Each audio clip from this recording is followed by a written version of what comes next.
नमस्कार साथियों, मैं आपका दोस्त विष्णु कुमार आप सभी का हार्दिक स्वागत करता हूं, अभिनंदन करता हूं भारत के सबसे बड़े ऑनलाइन एजुकेशन प्लेटफॉर्म अनअकैडमी पर। साथियों, ये चैनल है वाईफाई राजस्थान 360 और ये चैनल डेडिकेट है आपके लिए आपकी आगामी आरपीएससी और आरएसएम एसएसबी बोर्ड की जितनी भी अपकमिंग एग्जाम है उनके लिए। साथियों, मैं आपको राजस्थान ज्योग्राफी के साथ में वो सभी टॉपिक पहले हाई प्रायोरिटी से करवाऊंगा जो आपकी रीट वाली एग्जाम के अंदर आएंगे। ठीक है, तो आप बिल्कुल निश्चिंत होकर मेरे साथ में बने रहिए। राजस्थान ज्योग्राफी के लिए मैं आप सभी दोस्तों का एक बार पुनः हार्दिक स्वागत करता हूं, हार्दिक अभिनंदन करता हूं। चलिए मेरे प्यारे साथियों, crack RPSC with India's largest learning platform, ठीक है, जिसका नाम है अनअकैडमी, और मैं हूं आपका दोस्त Vishnu Kumar, mentor and coach for RPSC और आरएसएम एसएसबी बोर्ड एग्जाम के लिए बिल्कुल क्वालिफाई होके आपके सामने आया हूं। इसलिए पढ़िए उनसे जो खुद क्वालिफाई हो। ठीक है, चलिए मेरे प्यारे साथियों, मैं आपको बताता हूं कि आपके जो यहाँ पे प्लस कोर्सेज है इनसे क्या फ़ायदे हैं। सबसे पहला फ़ायदा है अनअकैडमी के प्लस कोर्स से कि आप 24/7 आप क्या कर सकते हैं, एक्सेस कर सकते हैं। ठीक है, यानी आपको कहीं भी कभी भी अनलिमिटेड एक्सेस मिलता है, ये सबसे अच्छी बात है। दूसरी बात क्या है, आप इंडिया के टॉप मोस्ट एजुकेटर से पढ़ सकते हो, यानी जो आपको लगता है कि ये एजुकेटर मेरे लिए बेस्ट है तो आप उससे, यानी यहाँ पर चॉइस है आपके सामने। जितने भी टॉप मोस्ट एजुकेटर हैं उन सभी को एक प्लेटफॉर्म पे लाने का काम करता है अनअकैडमी। ठीक है साथियों, डेली लाइव क्लासेस होती है, लाइव स्ट्रक्चर कोर्सेज आपको मिलता है। आपका जो फैकल्टी एजुकेटर होता है वो एज ए आपके मेंटर के रूप में काम करता है। और सबसे बड़ी बात है, जो ऑनलाइन का फ़ायदा ये है कि यहाँ पर आपको कंटेंट बहुत ज़्यादा मिलता है। ठीक है, क्योंकि यहाँ पर ऐसा कोई प्रेशर नहीं होता है कि आप जो है इस कोर्स को इतने समय में ही कंप्लीट कीजिए। ये सबसे बेस्ट बात है। ठीक है, यानी अनलिमिटेड लाइव एक्सेस मिलता है, लाइव टेस्ट मिलता है, क्विजेज मिलती है, डेली लाइव क्लासेज होती है, स्ट्रक्चर कोर्सेज होते हैं। और सबसे बड़ी बात क्या है, प्लस कोर्स के अंदर जब आप 3 क्लासेस लेते हैं तो उसके एवरी 3 क्लासेस के बाद में क्या होता है, आपको एक डाउट क्लियरिंग सेशन मिलता है। यानी उस घंटे में आपको जो भी डाउट है लास्ट 3 दिन के अंदर जो आपने पढ़ा है उसके बारे में आप वहाँ पे डिस्कस कर सकते हैं। और वहाँ पर जो भी आपको डाउट क्लियरिंग वाला पोर्शन होता है वो अनिवार्य होता है, यानी आपको प्रत्येक 3 क्लास के बाद में एक डीसीएस मिलता ही मिलता है, तो आप वहाँ पर आपके डाउट क्लियर कर सकते हो। और सबसे बड़ी बात, कितना खर्चा करना पड़ेगा साथियों, प्रत्येक 2 वर्ष में आप 15,000 का फ़ोन खरीद सकते हो। ठीक है ना, तो ये 2 साल का कोर्स आपका कितना है, केवल 315 रुपये महीने में है। ठीक है, यानी 6 से 7 हज़ार रुपये के बीच में आपका ये कोर्स पड़ता है। इसलिए साथियों जल्दी कीजिए, इंडिया के टॉप मोस्ट एजुकेटर के द्वारा पढ़ने का सुनहरा मौका है। वैसे ये कोर्स 8,400 रुपीज़ का है 24 मंथ्स के लिए, लेकिन अगर विष्णु 1 रेफरल कोड का यूज करेंगे तो आपको 7,560 रुपीज़ के अंदर मिलेगा भाई। ठीक है, यानी कितना, केवल 315 रुपीज़ पर मंथ। तो जल्दी कीजिए मेरे प्यारे साथियों, स्वागत है आप सभी का विष्णु 1 रेफरल कोड के साथ अनअकैडमी पर। साथियों, कल हमने देखा था राजस्थान के महत्वपूर्ण पठार। ठीक है, जिसके अंदर हमने क्या क्या देखा, जिसके अंदर हमने पूरे के पूरे पठारों के बारे में अच्छे से चर्चा कर ली है। जिसमें हमने देखा अलवर के अंदर उड़िया, आबू, और आपके सरिस्का के पास में काकनबाड़ी, क्रौसका, मेसा, मानदेसरा, लासड़िया, ऊपरमाल, गोगुंदा, शाहबाद, डंग, गंगधर, बोराट, बोहमट और मेवल के साथ ही पीडमांड का पठार, इन सब के बारे में हमने डिस्कशन कर लिया कल ही। ठीक है, अब आगे देखते हैं। उसके बाद में हमने देखा हमारी राजस्थान का एक जो प्रदेश है, ठीक है ना, जिसे आप कहते हो आपका पूर्वी मैदानी क्षेत्र, इसके बारे में बेस्ट तरीके से डिस्कशन कर लिया है हमने। और मैंने आपको बेहतर तरीके से समझा दिया है क्या क्या क्वेश्चन बन सकते हैं, ये वाले पॉइंट पे हमने बिल्कुल डिस्कशन कर लिया है। इसमें क्या क्या था, इसमें आपका था एक माही का मैदान, एक बनास बाणगंगा का मैदान और एक आपके चंबल का मैदान। इन तीनों को हमने बेहतर तरीके से डिस्कशन कर लिया। और अब हम बात करते हैं नेक्स्ट टॉपिक की, जिसे आप बोलते हो, क्या बोलते हो, जिसे आप बोलते हो आपके उत्तर पूर्वी मैदान हमने कंप्लीट कर लिया है। अब है हाड़ौती का पठार, यानी दक्षिण पूर्वी जो आपके पठारी क्षेत्र है उसकी बात करते हैं। यानी अब जो है हम डिस्कशन करेंगे किसके बारे में, हाड़ौती के पठार के बारे में। कौन सा पठार, हाड़ौती का पठार। तो देखो भाई, इसके अंदर डिस्कशन करने से पहले हम एक बार जो इसकी छोटी बातें हैं उनके बारे में डिस्कशन कर लेते हैं, तो थोड़ा सा और बेस्ट रहेगा। ठीक है, तो वो डिस्कशन करने के लिए मैं एक पीपीटी ले लेता हूँ, जिससे मैं आपको बेहतर तरीके से ये सब चीज़ें जो है बता पाऊँ। ठीक है, तो ये लो, 1 सेकंड का काम है ये, जिससे हम आसानी से क्या कर पाएँ, हम आपको अच्छे से बता पाएँ कि ये क्या महत्व है इसका और ये किस किस तरह से हैं और यहाँ से क्या क्या प्रश्न जो है बनने की पूरी पूरी संभावनाएं हैं। तो चलिए मेरे प्यारे साथियों, ये हमारी पीपीटी तैयार हो गई है और हम आगे बढ़ते हैं, ठीक है। और आगे बढ़कर जो है हाड़ौती के पठार को कंप्लीट करते हैं। तो आइए मेरे प्यारे साथियों, स्वागत है आपका हाड़ौती के पठार, यानी अंतिम हमारा जो है भौतिक प्रदेश है, इसके बारे में चर्चा कर रहे हैं। तो देखो भाई, सबसे पहले हम इसके अंदर डिस्कशन करते हैं पहला पॉइंट। और पहला पॉइंट क्या है, राजस्थान के कुल क्षेत्रफल का कितना प्रतिशत है, ठीक है। तो राजस्थान के कुल क्षेत्रफल का ये कितना परसेंट है, ये केवल 7% है। पहली बात, इस बात का ध्यान रखिएगा। दूसरी बात ये है कि ये राजस्थान की कुल जनसंख्या कितनी परसेंट निवास करता है, जनसंख्या, ठीक है ना। क्षेत्रफल कितना परसेंट है, 7% है। जनसंख्या कितने परसेंट है, जनसंख्या 11% निवास करती है, ठीक है। इसका उपनाम क्या है, ठीक है। उपनाम आप भी कमेंट करके मुझे बता सकते हो। इसका उपनाम है माल क्षेत्र। क्या है, माल क्षेत्र इसे बोलते हैं, ठीक है। और मालव भी इसे कोई बोलते हैं, ठीक है। तो हाड़ौती के पठार को तो क्या बोलते हैं, माल क्षेत्र बोलते हैं, आप जानते हैं। यानी माल तो किसे बोलते हैं, हाड़ौती के पठार को। ध्यान देना, एग्जाम के अंदर पूछा जा सकता है, ठीक है। और मालव किसे बोलते हैं, हाड़ौती के पठार का एक जिला है जिसका नाम है आपके झालावाड़। क्या नाम है, झालावाड़। और झालावाड़ के साथ में ही एक जिला है जिसका नाम है आपके प्रतापगढ़। क्या नाम है, प्रतापगढ़। इन दोनों क्षेत्रों को किस नाम से जानते हैं, मालव के नाम से जानते हैं, ठीक है। तो ध्यान दीजिएगा इस पे। तो उपनाम क्या है इसका, माल क्षेत्र है। अब देखो यहाँ पर वर्षा कितनी होती है, आप जानते हो सबसे ज्यादा वर्षा वाला क्षेत्र है आपके हाड़ौती का पठार, ठीक है। तो वर्षा, तो सर्वाधिक वर्षा वाला क्षेत्र यही है, सर्वाधिक वर्षा वाला भूभाग भी यही है। सबसे ज्यादा वर्षा वाला भूभाग आपके क्या है, हाड़ौती का पठार है, ठीक है। और कितनी वर्षा होती है, आप कह सकते हो 120 सेंटीमीटर तक यहाँ पर वर्षा हो जाती है, 120 सेंटीमीटर तक, कोई दिक्कत नहीं है इसमें। इसके आगे चलते हैं। जब वर्षा यहाँ पर ज़्यादा होती है तो वर्षा के आधार पर ही आपकी क्या होता है, जलवायु बनती है। तो यहाँ पर जो जलवायु है वो राजस्थान के हिसाब से कैसी है, मच ह्यूमिड है, अति आर्द्र जलवायु है। कैसी है भैया, अति आर्द्र जलवायु है राजस्थान के हिसाब से यहाँ पे आपके, ठीक है। ये किसका हिस्सा है, आप जानते हो ये किसका हिस्सा है, ये आपके गोंडवाना क्षेत्र का हिस्सा है। किसका, गोंडवाना क्षेत्र, है ना। अंगारा लैंड, गोंडवाना लैंड के बारे में आपने पढ़ा है, ठीक है ना। वो गोडावण होता है, ठीक है ना, ये गोंडवाना है। और गोंडवाना क्षेत्र का क्या है, ये अंग है या उसका हिस्सा है। यानी इसका मतलब क्या हुआ, ये भारत के या पूरे विश्व के जो प्राचीनतम क्षेत्र हैं उनमें से एक है, ठीक है ना। प्राचीनतम क्षेत्रों में से एक है ये, ठीक है ना, से एक है। इस बात का भी ख्याल रखिएगा। इसके अलावा देखिए कौन कौन से डिस्ट्रिक्ट कवर करता है ये। तो देखो जब हम डिस्ट्रिक्ट की बात करते हैं, कौन कौन से डिस्ट्रिक्ट कवर करता है, तो आप जानते हो कौन कौन से डिस्ट्रिक्ट कवर करेगा। तो यहाँ पर देखिए ये आपके 12 हैं, ठीक है। यहाँ पर देखिए ये आपके झालावाड़ है, ठीक है। उसके बाद में ये यहाँ वाला जो हिस्सा है ये आपके कोटा है, ठीक है। और इसके पास वाला जो हिस्सा है ये आपके बूंदी है, ठीक है। तो ध्यान देना, कोटा, 12, झालावाड़ और बूंदी, ये तो क्या है, मुख्य रूप से इसमें शामिल है। इसके अलावा इसके अंदर 3 जिले और शामिल हैं। ये 3 जिले कौन कौन से हैं, इसे आप बोलते हो बांसवाड़ा, ठीक है, ठीक है। और इसके अलावा आप बोलते हो चित्तौड़गढ़। क्या है, चित्तौड़गढ़। इसके अलावा आप बोलते हो भीलवाड़ा, ठीक है। ये क्षेत्र भी क्या है, आपके इसी क्षेत्र में शामिल है, ठीक है ना।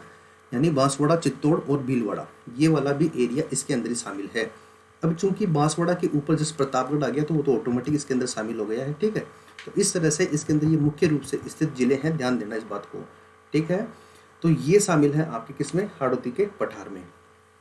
अब देखिए इस पठार की जो औसत ऊंचाई है, जो एवरेज हाइट है, औसत ऊंचाई, ठीक है ना, वो कितनी है उसके बारे में देख लो।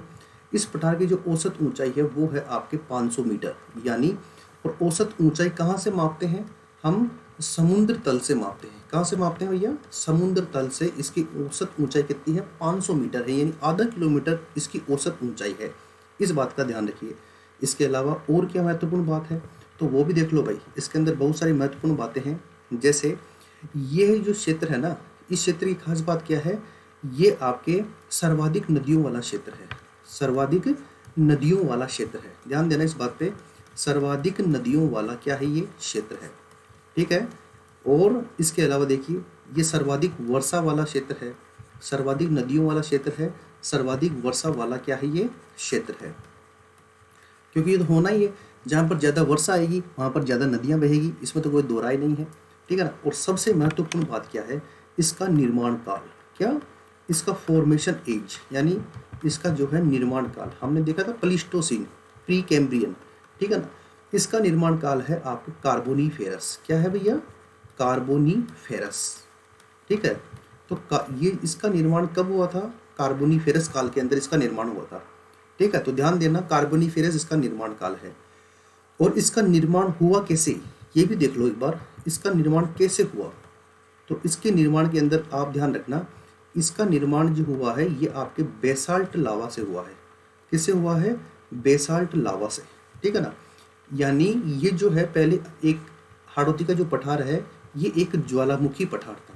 कैसा, एक ज्वालामुखी पठार था ये, यानी इसका जो निर्माण हुआ है आपके ज्वालामुखी पठार का वो लावा से हुआ है। तो ये कैसा पठार था, ये आपके ज्वालामुखी पठार था। कैसा, ज्वालामुखी पठार। तो ध्यान देना इस बारे में, ये आपके क्या है एक ज्वालामुखी पठार है। एग्जाम में अगर आपसे पूछे कि ज्वालामुखी पठार का उदाहरण कौन सा है, तो आप बिल्कुल आंसर दीजिए कि plateau of Hadoti is a volcanic plateau, ठीक है ना। एक ज्वालामुखी पठार है आपके राजस्थान में, जो राजस्थान के दक्षिण पूर्वी क्षेत्र में मिलता है। बिल्कुल सही है, कोई दिक्कत नहीं है। अब इसी बेसाल्ट लावा से यहाँ की जो मिट्टी है, जो मृदा है, वो बदल गई, वो चेंज हो गई, ठीक है ना। अब यहाँ से इसी बेसाल्ट लावा से एक मिट्टी बनी और उस मिट्टी का नाम क्या है, काली मृदा। क्या नाम है भैया, काली मृदा। यानी इस क्षेत्र में कौन सी मिट्टी पाई जाती है, आपकी काली मिट्टी पाई जाती है भैया। अब जब काली मिट्टी है तो यहाँ पर जो कृषि होती है वो कैसी कृषि होती है, यहाँ पर आपके वाणिज्य फसलों की खेती होती है। कौन सी फसलों की, वाणिज्य फसलों की क्या होती है यहाँ पे, की खेती होती है। ये भी अच्छी बात है। वाणिज्य फसलें कौन कौन सी, जैसे आपकी कपास की खेती हो गई, ठीक है। इसके अलावा आपकी गन्ने की खेती हो गई, ठीक है ना। इसके अलावा आपके संतरा की खेती हो गई, ठीक है। इसके अलावा आपके चावल की खेती हो गई, ठीक है। इसके अलावा आपके तंबाकू की खेती हो गई, ठीक है। इसके अलावा आपके अफीम की खेती हो गई। हालांकि अफीम सबसे ज़्यादा चित्तौड़गढ़ में होती है, लेकिन बेसिक रूप से हम मान सकते हैं क्योंकि चित्तौड़ भी तो इसी में शामिल है, ठीक है। तो ये काली मृदा का क्षेत्र है जो वाणिज्य फसलों की खेती के लिए महत्वपूर्ण है, ठीक है। अब देखिए एक बात और, जब आप राजस्थान की बात करते हो, ठीक है ना, यानी ये आपका राजस्थान है, ठीक है ना, ध्यान से देखना, ये आपका राजस्थान है। इस राजस्थान के अंदर देखो यहाँ पर एक माउंटेन आपको दिखाई देता है और इस माउंटेन का नाम ये है अरावली पर्वत, ठीक है ना। ये कौन सा पर्वत है, अरावली पर्वत, ठीक है। यहाँ पर गुजरात, मध्य प्रदेश, उत्तर प्रदेश और बिहार में एक माउंटेन है और इस माउंटेन का नाम क्या है, विंध्याचल माउंटेन। क्या नाम है इसका, विंध्याचल पर्वत, ठीक है। और ये पर्वत कौन सा है, ये पर्वत है आपके अरावली पर्वत। कौन सा पर्वत है भैया, अरावली पर्वत। यानी विंध्याचल और अरावली, इन दोनों पर्वतों के बीच में आपकी यहाँ पर क्या है, ये हाड़ौती का पठार है, ठीक है। क्या है भैया, ये हाड़ौती का पठार। तो इन दोनों के बीच में, यानी इन दोनों को अलग करने वाला क्षेत्र है, इसीलिए ये क्या है, एक संक्रांति प्रदेश है। क्या है ये, एक संक्रांति प्रदेश है भैया, ठीक है ना। यानी the plateau of Hadoti it separated the Aravalli mountain and the Vindhyachal mountain range, ठीक है ना। इसीलिए इसे क्या बोलते हैं, एक संक्रांति प्रदेश बोलते हैं। ये भी कह सकता है आपसे कि अरावली और विंध्याचल के बीच का कौन सा भूभाग है, तो ये भूभाग है, ठीक है ना। या ये भी कह सकता है कि अरावली और विंध्याचल को जोड़ने वाला कौन सा भूभाग है, तो भी संक्रांति प्रदेश आपके क्या है, हाड़ौती का पठार है। तो इस बारे में जरूर ध्यान रखिए कि ये अरावली और विंध्याचल के बीच में स्थित है, ठीक है ना। कुल एरिया कितना है, 7%, जनसंख्या कितनी है, 11%। इनको भूलना नहीं है, लगातार इनको याद रखना है आपको, ठीक है। क्योंकि अगर इनको भूलोगे तो फिर मामला गड़बड़ होता जाएगा, इसके अंदर कोई दो राय वाली बात नहीं है। आ रही है बात समझ में। अब देखो इसी क्रम में थोड़ा सा और आगे बढ़ते हैं। तो अरावली हो गया, विंध्याचल हो गया, संक्रांति प्रदेश हो गया, ठीक है। अब देखो ये क्या बोलता है, देखें इसका विस्तार देखो। यह राजस्थान के दक्षिण पूर्वी भाग में, यानी सबसे पहली बात तो कहाँ पर है, राजस्थान के दक्षिण पूर्वी भाग में है, मुख्य रूप से कोटा, बूंदी, बारां, झालावाड़। एरिया कितना है, 7% एरिया है। जनसंख्या कितनी है, 11% जनसंख्या है। जलवायु कैसी है, आर्द्र और अति आर्द्र जलवायु यहाँ पर मिलती है। मिट्टी कैसी है, काली और लाल पीली मिट्टियाँ यहाँ पर पाई जाती हैं।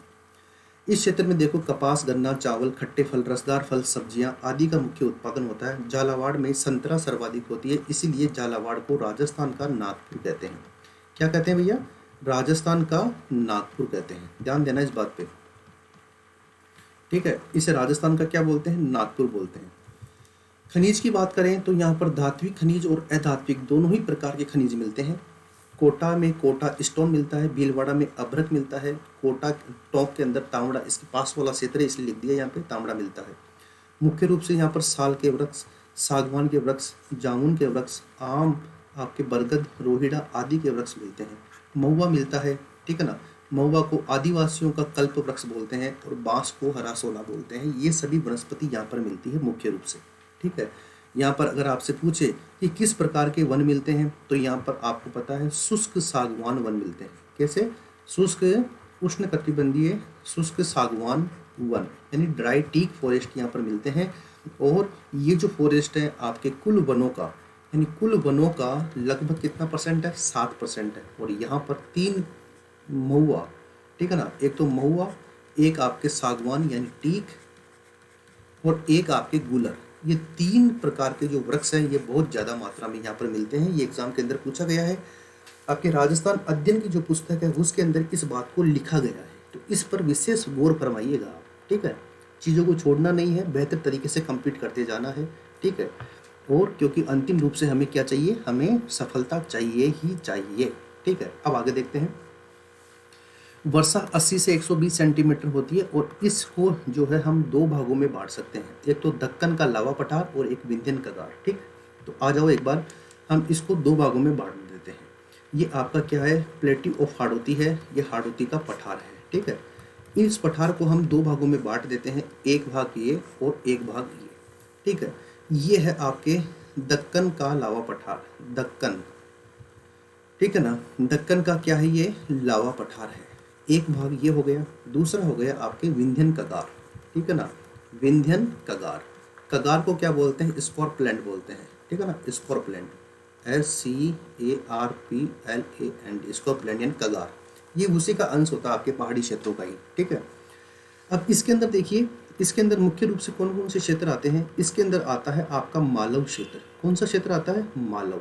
और मालव में क्या क्या आता है आप जानते हो? एक तो आपका झालावाड़, कौन सा? झालावाड़ वाला क्षेत्र। और दूसरा कौन सा है? आपके प्रतापगढ़ वाला क्षेत्र।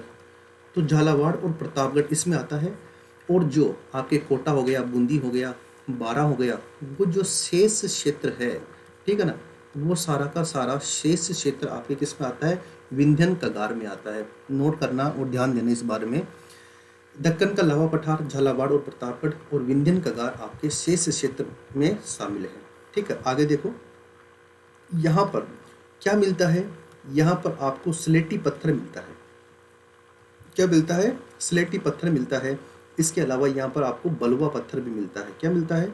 बलुआ पत्थर। तो स्लेटी पत्थर और बलुआ पत्थर यहाँ पर मिलता है। और यहाँ पर क्या मिलता है? यहाँ पर आपको लाल पत्थर भी मिलता है, ठीक है ना, लाल पत्थर। इसके अलावा यहाँ पर आपको कोटा स्टोन मिलता है, कोटा में कोटा स्टोन, ठीक है। और जो बूंदी है, बूंदी के अंदर जो है स्लेटी पत्थर की मात्रा भी यहाँ पर है। स्लेटी पत्थर ये भी आपके बूंदी में मिलता है। भीलवाड़ा जो है वो आपके पट्टी कातलों के लिए फेमस है। पट्टी और कातले आप जानते हो, जब भवन का निर्माण करते हैं तब इनका यूज करते हैं। ये मुख्य रूप से कहाँ पर मिलता है? आपके भीलवाड़ा में मिलता है, ठीक है। तो ये मुख्य रूप से यहाँ मिलता है। अगर हम बात करें इम्पोर्टेंट नदियों की, यानी कौन सी नदियाँ यहाँ पर महत्वपूर्ण है, तो यहाँ पर जो नदी है आपके झालावाड़ में वो काली सिंध महत्वपूर्ण नदी है। कौन सी है? काली सिंध। और दूसरी नदी कौन सी है? जाखम नदी है। हालांकि जाखम नदी को कहाँ काउंट कर लेते हैं हम आपके जो माही नदी का मैदान है उसके अंदर जाखम को काउंट कर लेते हैं, क्योंकि जाखम, सोम और माही ये तीनों मिलकर एक बहुत बड़ा एरिया बनाती है और एक संगम बनाती है, जिसे आप बोलते हो क्या? आपके जो है आदिवासियों का कुंभ लगता है वहाँ पे नवाटापुरा गांव डूंगरपुर में, ठीक है ना, बेणेश्वर धाम। और विंध्यन कागार की नदियों की बात करें हम, तो यहाँ पर जो नदियाँ हैं उसको देखो आप। यहाँ पर आपके चंबल नदी है। कौन सी नदी है? चंबल, ठीक है ना। यहाँ पे आपके पार्वती नदी है जो 12 से होकर निकलती है, परवन नदी वहाँ से होकर निकलती है। तो यहाँ की ये प्रमुख नदियाँ हैं। तो देखो, हाड़ौती के पठार को हमने दो भागों में बांटा। एक तो आपके दक्कन का लावा पठार है, कोई दिक्कत नहीं है। एक आपके विंध्यन कगार है, बहुत अच्छी बात है। मालवा, मालव किसे बोलते हैं? झालावाड़ और प्रतापगढ़ को मालव क्यों बोलते हैं? क्योंकि जो मालवा का पठार है मध्य प्रदेश में, जो कि दक्कन के लावा का पठार का ही एक भाग है, ठीक है ना। भारत का सबसे बड़ा पठार है दक्कन का पठार, और दक्कन के पठार का ही भाग है मालवा का पठार। और यही मालवा का पठार आपके प्रतापगढ़ और झालावाड़ को टच करता है। मालवा का पठार मुख्य रूप से मध्य प्रदेश में है और राजस्थान के प्रतापगढ़ और झालावाड़ को टच करता है, ठीक है ना। इसीलिए ये महत्वपूर्ण है। आ रही बात समझ में? और इसलिए इसे क्या बोलते हैं? मालव के नाम से इसे जानते हैं, ठीक है। तो ये हो गया आपके दक्कन का लावा पठार और ये हो गया आपके विंध्यन कगार। तो इस बारे में थोड़ा सा फोकस करिएगा, एग्जाम पॉइंट ऑफ व्यू से बहुत ज़्यादा महत्वपूर्ण है। नदियाँ यहाँ पे काली सिंध जाखम है और विंध्यन कगार में चंबल और पार्वती नदी महत्वपूर्ण है, ठीक है। इसके अलावा इसके कुछ सब डिविजन्स भी हैं, ठीक है ना, सब डिविजन्स। अब देखो इसके सब डिवीजन क्या है। अगर मैं आपको मोटा मोटा यहाँ पर एक बात बताऊँ तो आप मोटी मोटी एक बात ध्यान रखिएगा कि ये आपके एक एरिया है, ठीक है ना। ये मैंने एक एरिया बना दिया, ठीक है, और ये एक एरिया यहाँ पे मैंने आपको बना दिया, ठीक है। तो ये क्या हुआ? ये वाला एरिया आपके 12 वाला क्षेत्र हुआ। ये देखो, ये मान लो कि ये क्या है आपके, ये 12 है, ठीक है, ये 12 है। उसके बाद में ये यहाँ पर मान लो आपके, ये आपके झालावाड़ है, ठीक है। ध्यान से देना भाई, ये आपके क्या है? झालावाड़ है। ये वाला जो क्षेत्र है ये आपके क्या है? ये आपके कोटा है, ठीक है। और ये वाला जो क्षेत्र है ये क्या है? ये आपके बूंदी है। यानी ये 4 ही तो है मुख्य रूप से। अब देखो इनकी अंदर की कहानी क्या है ये भी देख लो भैया। 12 के अंदर एक पठारी क्षेत्र है, ठीक है ना, और इस पठारी क्षेत्र को क्या बोलते हो आप? साहबाद का पठार। क्या बोलते हो? साहबाद का पठार, ठीक है ना। इसको क्या बोलते हो आप? साहबाद का पठार बोलते हो। झालावाड़ की बात करें तो झालावाड़ में एक पठारी क्षेत्र है, ठीक है ना, और इस पठारी क्षेत्र को क्या बोलते हो आप? डग गंगधर का पठार। क्या बोलते हो? डग गंगधर का पठार बोलते हो भैया, ठीक है। डग गंगधर का पठार यानी साहबाद का पठार और डग गंगधर का पठार। हरी बात समझ में? अब देखो झालावाड़ के अंदर क्या है? एक आपके ऊंचा बिंदु है, ठीक है ना, यानी हाईएस्ट जो है एक पर्वत है। और इस जो हाईएस्ट बिंदु है इसको क्या बोलते हैं? इसे आप बोलते हैं चांदबाड़ी। ये एग्जाम में पूछा गया है, ध्यान रखना, चांदबाड़ी, ठीक है ना। और ये चांदबाड़ी की ऊंचाई कितनी है? इसकी ऊंचाई है आपके 517 मीटर। कितनी है भैया? 517 मीटर इसकी क्या है? ऊंचाई है चांदबाड़ी की। अब देखो दूसरा, ये जो चांदबाड़ी है ये झालावाड़ का उच्चतम शिखर है। किसका? आपके झालावाड़ का ये उच्चतम शिखर है भैया, ध्यान रखना इसका। ये झालावाड़ का क्या है? आपके उच्चतम शिखर है। इसको भी एग्जाम के अंदर पूछा जा सकता है, ध्यान रखना कि झालावाड़ का उच्चतम शिखर क्या है? आपके चांदबाड़ी है, जिसकी ऊंचाई 517 मीटर है। जो डग गंगधर का जो पठार है उसके पास में आपको ये दिखाई देता है, ये वहाँ पर आपको मिलता है। इसके अलावा देखिए ये बूंदी के अंदर एक पहाड़ियाँ है, ये पहाड़ियाँ हैं आपके बूंदी में, ठीक है। और ये आपके कोटा और यहाँ पर झालावाड़ के अंदर ये पहाड़ियाँ हैं। ये कुछ पहाड़ियाँ इस तरीके से हैं, ठीक है। अब ये जो बूंदी की पहाड़ियाँ हैं ना, इसे क्या बोलते हैं? इसे बोलते हैं अडावल पर्वत। ध्यान देना, क्या बोलते हैं इसे? अडावल पर्वत, ठीक है। और ये जो झालावाड़ और बूंदी की पहाड़ियाँ हैं इन्हें क्या बोलते हैं? इन्हें बोलते हैं मुकुंदरा हिल्स। क्या बोलते हैं? मुकुंदरा हिल्स बोलते हैं इन्हें। याद आया?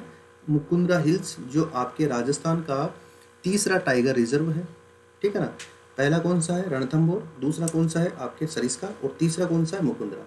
और तीसरा ही आपके जो है नेशनल पार्क है। पहला कौन सा है? रणथंभौर। दूसरा कौन सा है? आपके जो केवला देवी घना पक्षी विहार है। और तीसरा कौन सा है? आपके मुकुंदरा हिल्स। तो यह ध्यान रखना। अब यहाँ पर मैं क्यों बता रहा हूँ? क्योंकि यहाँ पर बताने का एक कारण है। क्या कारण है?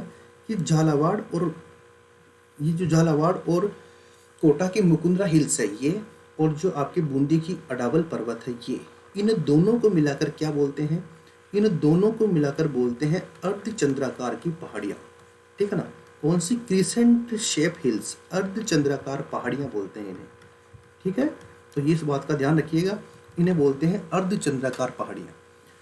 तो ये एक परफॉर्मा है मोटा मोटा इसके सब डिविजन्स का, यानी कोटा, बारा, झालावाड़ और आपके बूंदी। शाहबाद का पठार बारा में है। डगगंगदर का पठार आपके झालावाड़ में है। चांदबाड़ी यहाँ का उच्चतम शिखर है, ऊंचाई 517 मीटर है। ठीक है। अडावल पर्वत आपके बूंदी में है। मुकुंदरा हिल्स आपके कोटा और झालावाड़ में है। ठीक है। और जब इन दोनों पहाड़ियों को मिलाते हैं तो ये अर्धचंद्राकार पहाड़ियाँ बनती है, जिसको आपके प्री और मेंस दोनों के अंदर पूछा जा सकता है। एग्जाम पॉइंट ऑफ व्यू से बहुत ज़्यादा महत्वपूर्ण है, थोड़ा ध्यान रखिएगा आप। ठीक है। अब हम बात करते हैं आपके कुछ दर्रों के बारे में। किसके बारे में बात करते हैं? कुछ दर्रों के बारे में बात करते हैं। अब दर्रे का मतलब क्या है? दर्रे का मतलब पास है। जैसे हमने अरावली के अंदर हमने दर्रे देखे थे, ठीक उसी प्रकार से हम कुछ दर्रे जो हैं यहाँ पर देख पा रहे हैं। इस पे कौन से में? आपके जो अर्धचंद्राकार पहाड़ियाँ हैं इनके अंदर। अब देखो, अर्धचंद्राकार पहाड़ियों के अंदर जब हम दर्रों की बात कर रहे हैं तो ये देखिए, मान लिया यहाँ पर ये पहाड़ियाँ हैं इस प्रकार से, ये अर्धचंद्राकार पहाड़ियाँ हैं। ठीक है। और इन अर्धचंद्राकार पहाड़ियों में जो है आपके 4 प्रमुख दर्रे हैं। एक दर्रा, ठीक है, उसके बाद देखिए ये आपके दूसरा पास, उसके बाद देखिए ये आपके तीसरा दर्रा और ये आपके चौथा दर्रा, यानी 4 दर्रे मैंने यहाँ पर बनाए हैं। जो अब ये देखो, ये 1, ठीक है, ये 2 और ये 3, और इन दर्रों के बारे में भी आप थोड़ा सा विशेष ख्याल रखिएगा। अब देखते हैं, देखें ये दर्रे क्या बोलते हैं। तो देखो भाई, ये जो पहला दर्रा है इसका नाम है लाखेरी का दर्रा। क्या नाम है?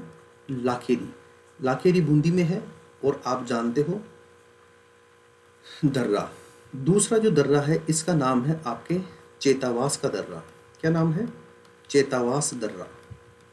ठीक है। जो तीसरा दर्रा है इसका नाम क्या है? इसका नाम है आपके खटखट दर्रा। क्या नाम है? खटखट दर्रा। ठीक है भैया। और जो चौथा दर्रा है इसका नाम क्या है? इसका नाम है आपके रामगढ़ दर्रा। क्या नाम है? रामगढ़ दर्रा। अगर राजस्थान के मैप की बात करो तो राजस्थान का मैप लगभग इस तरह का है, और ये पास जो है आपको यहाँ पर देखने को मिलेगी इस जगह पर। ये आपके अर्धचंद्राकार पहाड़ियाँ हैं और यहाँ पर जो है आपको 4 दर्रे देखने को मिल सकते हैं। ठीक है। ये 1, 2, 3 और 4, यानी लाखेरी का मतलब क्या हुआ? L, चेतावास का मतलब क्या हुआ? C, खटखट का मतलब क्या हुआ? K, और रामगढ़ का मतलब क्या हुआ? R। यानी लालचंद एक व्यक्ति है, उसके रुपए बाकी हैं जो हम नौकरी लगते ही क्या करेंगे? चुका देंगे। यानी लालचंद के रुपए, लाल यानी लाखेरी, चंद का मतलब चेतावास, के का मतलब खटखट, रुपए का मतलब रामगढ़। ठीक है। यानी L for Lakheri, C for Chetawas, K for Khatkhat और R फॉर रामगढ़। ये जो दर्रे हैं, ये दर्रे आपके अडावल पर्वत और मुकुंदरा हिल्स जो एरिया है इसके बीच में स्थित है। ठीक है। एग्जाम पॉइंट ऑफ व्यू से महत्वपूर्ण है, सीधे सीधे एग्जाम में पूछे जाते हैं, तो इस पर थोड़ा विशेष ख्याल रखिएगा कि कहीं पे गलती नहीं हो जाए। अब देखो, ये जो दर्रे हैं ये संभवतः सभी के सभी जो दर्रे हैं ये आपके कोटा और बूंदी के बीच में है। किसके बीच में है? कोटा और बूंदी के बीच में है। एक नदी है आपकी मेज नदी, ठीक है ना, मेज नदी। और ये जो नदी है ये इसलिए महत्वपूर्ण है क्योंकि ये जो नदी है आपके जो खटखट दर्रा है इससे बहती है। तो मेज नदी का जो प्रवाह होता है वो आपके खटखट दर्रे से होता है। खटखट दर्रे से इसका क्या होता है? प्रवाह होता है। ठीक है ना। यानी मेज नदी का जो है ना गेटवे ऑफ मेज नदी, ये आपके खटखट दर्रा है। ठीक है। तो ये मेज नदी का प्रवाह है। पिछले साल फरवरी के अंदर आपने देखा हो, 2019 की फरवरी की मैं बात बताऊं, नहीं 2019 के 2020 की फरवरी, हाँ पिछला साल 2020 की फरवरी की मैं बात बताऊं तो वहाँ पर एक बस जो थी वो इस मेज नदी के अंदर खटखट दर्रे से नीचे चली गई थी। बहुत सारी जो है सवारियों को वहाँ पर जान से हाथ धोना पड़ा था, उस वजह से ये बहुत ज़्यादा चर्चा में आ गया था। ठीक है। तो ये 4 दर्रे हैं आपके यहाँ पे। लालचंद के रुपए बाकी हैं जो जॉब लगते ही चुकाएंगे, यानी लाखेरी, चेतावास, खटखट और रामगढ़ दर्रा, ये चारों दर्रे हैं। एग्जाम के पॉइंट ऑफ व्यू से बहुत ज़्यादा महत्वपूर्ण है, तो आप कृपया ध्यान रखिएगा। तो साथियों, इस तरह से जो है हमारा जो राजस्थान का चौथा भूभाग था जिसे हम बोलते हैं हाड़ौती का पठार, वो बिल्कुल कंप्लीट हो गया है। एक बार आप चाहो तो वापस देख लेते हैं हाड़ौती के पठार को, तो देखते हैं एक बार। हाड़ौती के पठार का क्षेत्रफल कितना है? 7% है। जनसंख्या कितनी है? 11% है। उपनाम क्या है? माल क्षेत्र है। ठीक है ना, क्योंकि पूरे के पूरे हाड़ौती पठार को क्या बोलते हैं? माल क्षेत्र बोलते हैं। और मालव का मतलब क्या है? झालावाड़ और प्रतापगढ़ का क्षेत्र मालव कहलाता है। वर्षा कितनी होती है? 120 सेंटीमीटर। यानी आपसे पूछे कि सर्वाधिक वर्षा वाला भूभाग कौन सा है, तो आप बताइए कि हाड़ौती का पठार सबसे ज़्यादा वर्षा वाला भूभाग है। जलवायु कैसी है? अति आर्द्र जलवायु है। ये गोंडवाना क्षेत्र का भाग है, प्राचीनतम क्षेत्रों में से एक क्षेत्र माना जाता है, ठीक है ना। ये गोंडवाना क्षेत्र का अंग है और प्राचीनतम क्षेत्रों में से एक ये माना जाता है, क्योंकि जब मैंने आपको शुरू वाली क्लास में बताया था 1912 में जो वेगनर महोदय थे जर्मनी के, ठीक है ना, अल्फ्रेड वेगनर, उन्होंने एक थ्योरी दी थी जिसमें पेंजिया और पेंथालासा की बात करी थी, ठीक है।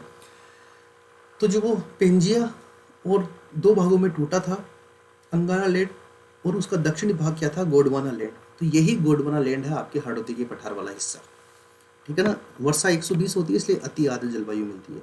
कोटा 12 झालावाड़ में मिलता है। इसके अलावा आपके प्रतापगढ़, बांसवाड़ा, चित्तौड़, भीलवाड़ा वाला भाग भी इसमें शामिल है।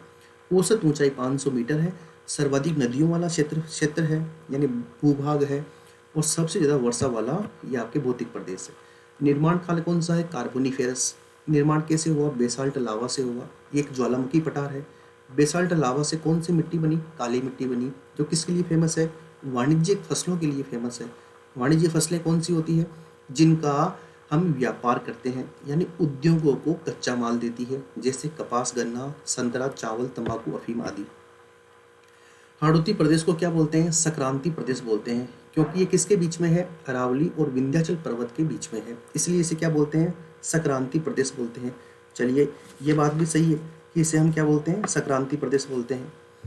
उसके बाद देखो, हमने ये पूरा पूरा देख लिया है, आराम से चर्चा कर ली। यहाँ पर कौन से वन मिलते हैं? शुष्क सागवान वन मिलते हैं, जो कि राजस्थान के कुल वनों का कितना परसेंट है? 7% है। कौन कौन से पेड़ मिलते हैं? GMT, G for gular, M for mahua, T for teak यानी सागवान। इसके अलावा बरगद भी मिलता है, रोईड़ा, जामुन, आम, साल के पेड़ मिलते हैं। महुआ को क्या बोलते हैं? आदिवासियों का कल्पवृक्ष बोलते हैं। बांस को क्या बोलते हैं? आपके हरा सोना बोलते हैं, ठीक है। और राजस्थान का नागपुर यहाँ पर झालावाड़ को बोलते हैं, क्योंकि यहाँ पर संतरा बहुत ज़्यादा होता है। इसको दो भागों में बांटते हैं। इसके बीच में एक चीज़ और लिखी हुई है, देखो, महान सीमा भ्रंश यानी ग्रेट बाउंड्री फॉल्ट। तो देखो, ये क्या है ग्रेट बाउंड्री फॉल्ट? अरावली पर्वतमाला के पूर्व में स्थित है, जो कि विंध्याचल पर्वत श्रेणी को अरावली से अलग करता है, ठीक है ना। ग्रेट बाउंड्री फॉल्ट कहाँ पर है? आपके बूंदी और सवाई माधोपुर में है। यानी जब आप राजस्थान का मैप देखोगे तो ये बूंदी और सवाई माधोपुर का जो एरिया है, ये बूंदी और ये सवाई माधोपुर, ये जो एरिया है, ये एरिया आपके क्या है? ग्रेट बाउंड्री फॉल्ट है। ग्रेट बाउंड्री फॉल्ट यानी GBF है, ठीक है ना। ये क्या करता है? आपके विंध्याचल माउंटेन जो आपके है ये, और आपके जो ये अरावली है, इन दोनों को सेपरेट करता है। देखो, जितने भी बाउंड्री फॉल्ट होते हैं, ये ज्योग्राफिकल रूप से कुछ एरिया होते हैं जो ये डिसाइड करते हैं कि इनके ईस्ट और इनके वेस्ट के अंदर कुछ अलग अलग क्या है? माउंटेन रेंज है। यानी ये भी डिसाइड करते हैं कि इन दोनों की जो बनावट है वो अलग है, इन दोनों का जो बनावट काल है वो अलग है। उसके बीच में कुछ ज्योग्राफिकल नेम दे देते हैं कुछ एरिया को। ऐसा ही एक एरिया आपके कहाँ पर है? आपके बूंदी और सवाई माधोपुर में है, और उस एरिया का नाम क्या है? उसका नाम है ग्रेट बाउंड्री फॉल्ट, जो कहाँ से क्रॉस होता है? आपके बूंदी और आपके जो सवाई माधोपुर है वहाँ से क्रॉस होता है, ठीक है। तो ध्यान रखना, ये वह एरिया है जो सेपरेट करता है किसको? विंध्याचल को। किससे? आपके अरावली माउंटेन से, या अरावली को किससे? विंध्याचल माउंटेन से, ठीक है। तो थोड़ा ध्यान रखिए इस बात का, और इसी क्रम में थोड़ा आगे बढ़ते हैं भाई। हाड़ौती के पठार को दो भागों में बांट दिया, एक तो दक्कन का लावा पठार, एक विंध्यन का गार। दक्कन का लावा पठार झालावाड़ और प्रतापगढ़ में है। यहाँ पर स्लेटी पत्थर मिलते हैं, बलुआ पत्थर मिलते हैं, काली सिंध और जाखम नदियाँ बहती हैं। विंध्यन का गार, ये जितना भी शेष क्षेत्र बसता है, जिसमें कोटा आ गया, जिसमें आपके बूंदी आ गया, जिसमें आपके बारा आ गया, ठीक है, भीलवाड़ा आ गया, ये सभी विंध्यन का गार में आते हैं। यहाँ पर लाल पत्थर मिलता है, कोटा स्टोन मिलता है, स्लेटी पत्थर मिलता है, पट्टी कातले मिलती है आपके भीलवाड़ा में, ठीक है ना। नदियाँ कौन सी है? चंबल नदी और पार्वती नदी यहाँ की फेमस है। हमने इसके सब डिवीजन देखे। बारा में शाहबाद का पठार है, झालावाड़ में गंगाधर का पठार है, ठीक है। झालावाड़ का सबसे उच्चतम बिंदु चांदबाड़ी है, जिसकी ऊंचाई 517 मीटर है, ठीक है। झालावाड़ का उच्चतम शिखर है ये। उसके बाद में देखा, बूंदी के अंदर अडावल पर्वत है, और कोटा के अंदर क्या है? आपके मुकुंदरा हिल्स है। दोनों को मिलाकर अर्धचंद्राकार पहाड़ियाँ कहते हैं, जिसके अंदर कुछ दर्रे हैं, और वो दर्रों का नाम क्या है? लाखेरी दर्रा, चेतावास दर्रा, खटखट दर्रा और रामगढ़ दर्रा। यानी लालचंद के रुपए बाकी हैं जो नौकरी लगते चुकाएंगे। तो L4 लाखेरी, C4 चेतावास, K4 खटखट और R4 रामगढ़। अब इम्पोर्टेंट क्या है, ये सभी दर्रे कोटा और बूंदी के बीच में है और मेज नदी का प्रवाह होता है आपके खटखट दर्रे से। किसका प्रवाह होता है? मेज नदी का। ठीक है, तो इसका भी थोड़ा ध्यान रखिए, एग्जाम पॉइंट ऑफ व्यू से महत्वपूर्ण है। चलिए भाई, ये आपका इस तरह से आपका जो पहला टॉपिक था, जिसे आप बोलते हो राजस्थान के भौतिक प्रदेश, ये टॉपिक बिल्कुल क्या हो चुका है? कंप्लीट हो चुका है। क्या हो चुका है भाई? कंप्लीट हो चुका है राजस्थान के भौतिक प्रदेश। ठीक है, तो इसको थोड़ा सा आप विशेष फोकस बनाकर रखिएगा। राजस्थान के भौतिक प्रदेशों को हमने क्या कर लिया है भाई? कंप्लीट कर लिया है। ठीक है, आगे बढ़ते हैं। अब एक नया टॉपिक देखो साथियों, क्या है कि आपको लगातार क्लासेस मिलते रहे, इसलिए मैंने कुछ क्लासेस क्या है बिल्कुल मैंने आपके लिए बिना छुट्टी करे क्लासेस को आपके लिए प्रोवाइड करवाया है। दूसरी बात साथियों, जब तक आप इसे शेयर नहीं करोगे और जब तक दूसरों को बताओगे नहीं कि हाँ एक बार वहाँ पर ज्योग्राफी जरूर पढ़ के देखो, ठीक है, क्योंकि दम है तभी तो मज़ा है ना। आपको लगता है कि ज्योग्राफी बहुत बार पढ़ ली है, ठीक है, अच्छी बात है, लेकिन अगर फ्री में मिल रहा है तो एक बार और देख लो, दिक्कत कहाँ आ रही है? दिक्कत तो नहीं आनी चाहिए ना, क्योंकि चीज़ें मिल रही है। ये चैनल डेडिकेट है आपको सफल करवाने के लिए, आपको सफलता दिलाने के लिए, इसलिए तो इतना प्रयास कर रहा है ये। ठीक है, इसका कोई चार्जेस नहीं है ना। किसके लिए काम करता है? आपके लिए काम करता है, आपके सुनहरे भविष्य के लिए काम करता है। ठीक है, अगर आप कोर्स लेते भी हो तो कितना? केवल 315 रुपये महीना लग रहा है, उसमें क्या हो गया है? कोई विशेष बात नहीं है ना। तो फिर भी देखो, डेडिकेशन देखिए आप, अनअकैडमी कितना समर्पित है आप लोगों के लिए। चलिए, अब हम एक चीज़ की बात करेंगे जो कि आपके एग्जाम के पॉइंट ऑफ व्यू से महत्वपूर्ण है। हमने राजस्थान की इतनी बातें देखी है, अब हम राजस्थान की उन स्थानीय पवनों के बारे में चर्चा करेंगे और उन लोकल विंड्स के बारे में चर्चा करेंगे जो कि राजस्थान में चलती है। RS मेंस की तैयारी करने वाले कमर कस लीजिए। ठीक है, उनके इस प्रकार का प्रश्न एग्जाम में देखने को मिल सकता है। और प्री की जो तैयारी कर रहे हैं या फिर जो ऑब्जेक्टिव एग्जाम की बात करते हैं, उनका तो सीधा सिंपल फंडा है, वहाँ तो आ ही सकता है। देखो, हमेशा हवाओं की मैं बात बताऊं तो हवाओं का जो प्रवाह होता है वो कहाँ से कहाँ होता है? देखो, दो चीज़ें होती है, एक तो तापमान होता है, एक आपके वायुदाब होता है।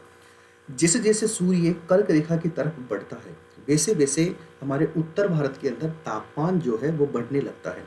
जैसे जैसे तापमान बढ़ने लगता है, वैसे वैसे वहाँ की जो हवाएं हैं वो गर्म होने लगती है।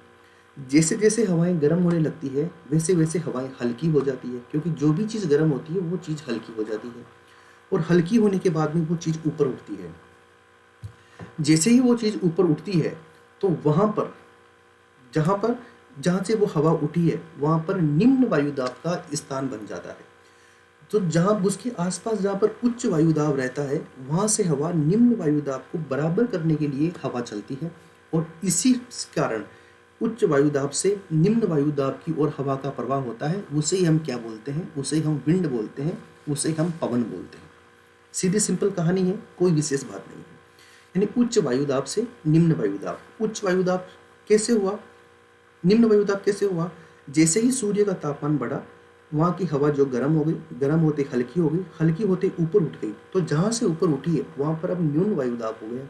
उसके चारों तरफ उच्च वायुदाब है, इसलिए उच्च वायुदाब से निम्न वायुदाब की तरफ हवा चलेगी, और उसे हम क्या बोलते हैं? पवन बोलते हैं। बिल्कुल सीधा सिंपल थ्योरी है। ये थ्योरी आपके मानसून में भी काम में आएगी। ठीक है, तो उन्हें हम क्या बोलते हैं? उन्हें हम पवन कहते हैं। ठीक है भाई, कह लिए, कोई दिक्कत नहीं है। राजस्थान में कई प्रकार की स्थानीय पवनें चलती है जो निम्न प्रकार की है। एक होता है आपके बबूलिया, ठीक है ना। अब देखो, बबूलिया तो नाम सुना है। बबूलिया का मतलब क्या होता है? वायु का भंवर, यानी वायु जो है बिल्कुल गोल गोल घूमती रहती है, उसे ही बोलते हैं वायु का भंवर। देखो क्या कारण है? मरुस्थल में निम्न वायुदाब के केंद्र के कारण स्थानीय स्तर पर बनने वाले भंवरों को स्थानीय भाषा में बबूलिया कहते हैं। बहुत ही सिंपल थ्योरी है। बबूलिया के अंदर बीच में क्या होता है? भूत होता है। क्या है? भूत तो पता नहीं होता है कि नहीं होता, लेकिन बबूलिया के बीच में उसकी आई जरूर होती है, उसकी आँख होती है। जो आपके निम्न वायुदाब का केंद्र बना, सूर्य का तापमान बढ़ा और वहाँ से हवा गर्म हुई, गर्म होती हल्की हुई, हल्की होती ऊपर उठी। जहाँ से ऊपर उठी है वहाँ पर एक पॉइंट है ऐसा जहाँ पर बहुत ज़्यादा निम्न वायुदाब बन गए। अब चारों तरफ की जो हवाएं हैं उस निम्न वायुदाब को भरने के लिए प्रयास करती है। और उन हवाओं में आपस में कंपटीशन होता है कि मैं इस निम्न वायुदाब को फुलफिल कर दूं। तो वो सभी हवाएं आपस में घूमने लगती है। जब वो घूमने लगती है तो एक चक्राकार आकृति ले लेती है और क्या बन जाता है, आपके बबूला बनना शुरू हो जाता है, जिससे ये भंवर बन जाता है एक हवा का। ठीक है ना। ये किस लिए बन रहा है, आपके लो प्रेशर को फुलफिल करने के लिए हाई प्रेशर के द्वारा किया गया प्रयास है। ठीक है। जब ये गोल आकृति ले लेता है तो फिर इसे स्थानीय भाषा में क्या बोलते हैं, बबूलिया बोलते हैं, और कहते हैं कि इसमें भूत होता है। और जैसे इसे चप्पल दिखाते हैं तो ये वहाँ से रवाना हो जाता है। अब चप्पल दिखाने का संयोग ये होता है कि जैसे आप इसे चप्पल दिखाते हो वैसे ही वो उसमें जो निम्न वायुदाब का केंद्र था वो क्या हो गया, उच्च हो गया। यानी अब वहाँ पर निम्न वायुदाब नहीं रहा, अब वहाँ पर उच्च वायुदाब हो गया। जैसे ही उच्च वायुदाब हुआ, वो जो गोल घूमती हुई हवाएं थी वो बिल्कुल क्या हो जाएगी, गायब हो जाएगी। ठीक है ना। इसी को क्या बोलते हैं, इसी प्रक्रम को बोलते हैं बबूलिया। ठीक है। राजस्थान में कहाँ पर आते हैं, पश्चिमी राजस्थान में ज़्यादा आते हैं, जिसमें आपके बीकानेर हो गया, जिसमें आपके जैसलमेर हो गया, बाड़मेर हो गया। क्यों आते हैं, तापमान के कारण, अधिक तापमान के कारण हवाएं गर्म होती है, हल्की होती है, ऊपर उठती है और निम्न वायुदाब का क्षेत्र बन जाता है। उसके चारों तरफ उच्च वायुदाब का क्षेत्र रहता है जो उस निम्न वायुदाब को फुलफिल करने के लिए कंपटीशन करता है, और साथ ही वो हवाएं चक्रीय रूप में दिखाई देने लगती है, जिसे स्थानीय भाषा में बबूलिया बोलते हैं। चलो आगे बढ़ते हैं। दूसरा है आपके पश्चिमी विक्षोभ। पश्चिमी विक्षोभ क्या होते हैं, शीतकाल में पश्चिम से पूर्व दिशा की ओर चलने वाली भूमध्य सागरीय पवनों को पश्चिमी विक्षोभ कहा जाता है। इसको तो समझना पड़ेगा आपको एक बार। ठीक है ना। पश्चिमी विक्षोभ को तो, क्योंकि ये बड़ा महत्वपूर्ण है, इसको नहीं समझोगे तो मामला जमेगा नहीं ना। तो देखो एक बार, पश्चिमी विक्षोभ को समझने के लिए हम क्या करते हैं, एक मैं आपके लिए स्लाइड लेता हूँ यहाँ पे। ठीक है ना। उसके अंदर उसको आसानी से मैं आपको समझा देता हूँ पश्चिमी विक्षोभ को। तो देखो भाई, पश्चिमी विक्षोभ को समझाने के लिए ये मैंने आपके लिए यहाँ पर ये एक स्लाइड ले ली है, और इसमें आसान तरीके से आपको क्या है, पश्चिम विक्षोभ के बारे में मैं बता देता हूँ कि क्या होता है ये। वैसे तो आपको पता होगा, पश्चिम विक्षोभ जो है एग्जाम पॉइंट ऑफ व्यू से कई बार महत्वपूर्ण साबित होता है ये। ठीक है। तो देखो भैया, ये होता है आपकी पश्चिमी विक्षोभ। देखो, बात है कब की, शीतकाल की या ग्रीष्म ऋतु की। तो बात करेंगे हम किसकी, शीतकाल की, यानी सर्दियों की बात करेंगे। वर्तमान के अंदर बारिश होती भी है ना, उसकी बात है। देखो, अगर विश्व का मैप देखोगे ना आप, देखो ये वर्ल्ड मैप है। ठीक है ना। ये मैप आपको कुछ इस तरह दिखाई देगा। ये आपके उत्तरी अमेरिका महाद्वीप है। ठीक है। ये आपके दक्षिणी अमेरिका महाद्वीप है। ये आपके ग्रीनलैंड है। ये आपके यूरोप महाद्वीप है। ये आपके एशिया महाद्वीप है। और ये आपके अफ्रीका महाद्वीप है। यहाँ पर एक सागर है जिसे आप बोलते हो भूमध्य सागर। क्या है यहाँ पर, भूमध्य सागर। ध्यान देना इस बात पे, भूमध्य सागर। और यहाँ पर इटली के पास में एक सागर है जिसे आप बोलते हो एड्रियाटिक सागर। क्या बोलते हो भैया, एड्रियाटिक सागर। ये किसके पास में है, इटली के पास में है। उसके बाद में थोड़ा आगे चलते हो तो एशिया में यहाँ पर एक झील है जिसका नाम है आपके कैस्पियन सागर। क्या नाम है, कैस्पियन सागर। चलो भैया, हमने देख ली ये बात, तो कोई दिक्कत नहीं है। यानी अगर आपसे पूछे कि कहाँ से उत्पत्ति होती है, तो भूमध्य सागर से, एड्रियाटिक सागर से या कैस्पियन सागर से आपकी उत्पत्ति होती है। किसकी, पश्चिमी विक्षोभ की। ठीक है। अब किसके माध्यम से आती है, एक हवा होती है जिसका नाम है जेट स्ट्रीम। क्या नाम है भैया, जेट स्ट्रीम। अब ये जो जेट स्ट्रीम है ये क्या है, ये एक सर्पिला आकार में चलने वाली, सर्पिलाकार में चलने वाली एक पवन है। सर्पिला आकार में चलने वाली एक पवन है भैया, ये ध्यान देना। एक क्या है, पवन है, सर्पिला आकार में चलने वाली एक पवन है। ठीक है। पहली बात ये हुई। दूसरी बात देखिए, सर्पिल आकार में चल गई ये पवन। ठीक है। इसकी स्पीड कितनी होती है, तो इसकी स्पीड की बात करो तो देखो, इसकी स्पीड होती है 350 किलोमीटर पर आवर, यानी लगभग आपके 350 किलोमीटर इसकी स्पीड होती है। इसकी जो दिशा होती है, जो डायरेक्शन होती है, वो कैसी होती है, इसकी दिशा होती है आपके पश्चिम से पूर्व चलती है। कैसे चलती है, पश्चिम से पूर्व चलती है। ठीक है। और कहाँ पर चलती है, उच्च वायुमंडल में, यानी अपर एटमॉस्फेयर में, उच्च वायुमंडल के अंदर चलने वाली ये पवन है। यानी आपकी पृथ्वी से, यानी सतह से 10 से 12 किलोमीटर की ऊंचाई पर चलती है ये पवन है। ठीक है ना। और इन पवनों की जो खोज हुई थी वो आपके सेकंड वर्ल्ड वार यानी जो दूसरा आपके विश्व युद्ध था उस समय इसकी क्या की गई थी, इसकी खोज हुई थी कि इस प्रकार की पवन है। ठीक है, अब मान लो ये आपका ये भारत है, ठीक है ना, और ये भारत है आपका यहाँ पर, ठीक है ना, और इस भारत में देखो क्या कहानी है, ये आपका ये भारत है, इतने काफ़ी है। यहाँ पर ये हिमालय माउंटेन है, ठीक है ना, कौन सा माउंटेन है, हिमालय माउंटेन है ये, ठीक है। अब देखो ये जब आपके पर्वत, ये जो हवा है ये इस तरह से, ये हवा इस तरह से चलकर आती है, ठीक है, तो इस तरह जब चलकर आती है तो ये इस हिमालय से टकराकर दो भागों में बढ़ जाती है, इस हिमालय से टकराकर दो भागों में बढ़ जाती है।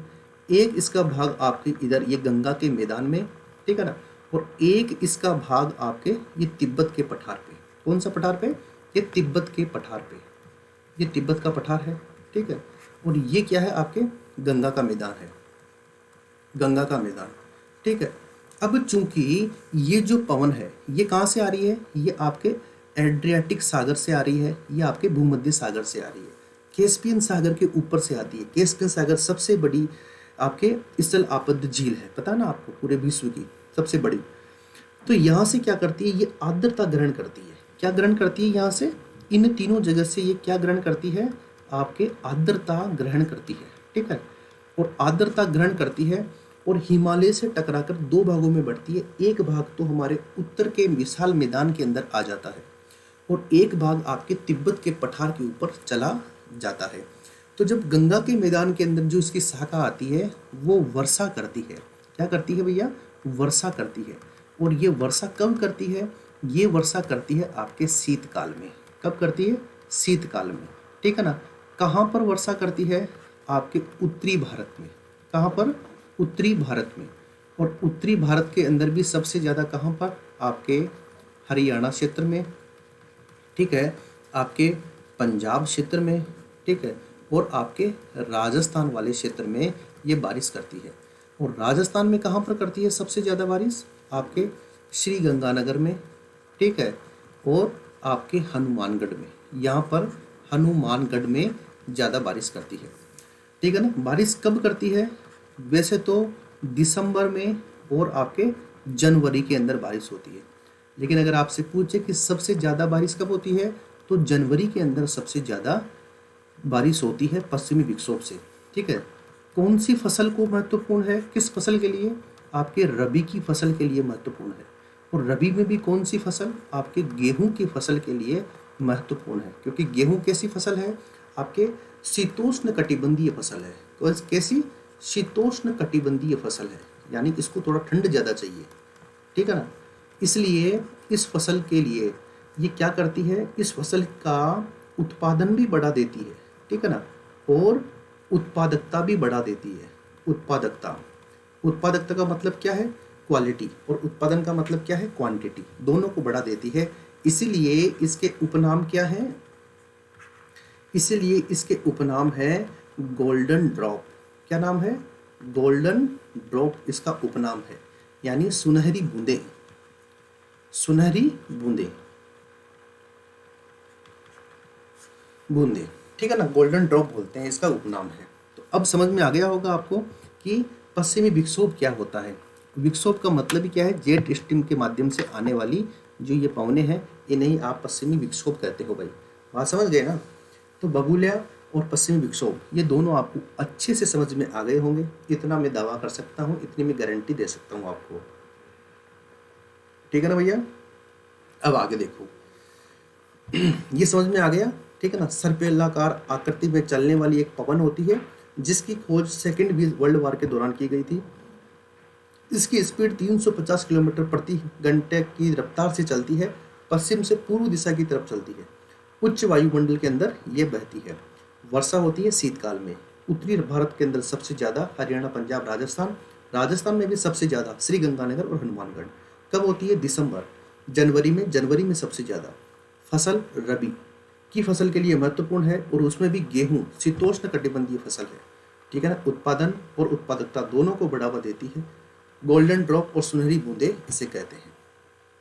चलिए अब देखो ये लिखा हुआ है, इसी कारण राजस्थान में, हाँ इसका एक नाम और है, इसे क्या बोलते हैं, इसे हम बोलते हैं मावट, ठीक है ना, ध्यान रखना, इस मावट का जो लौटता हुआ मानसून है यानी उत्तर पूर्वी मानसून है, इससे कोई संबंध नहीं है, ठीक है ना।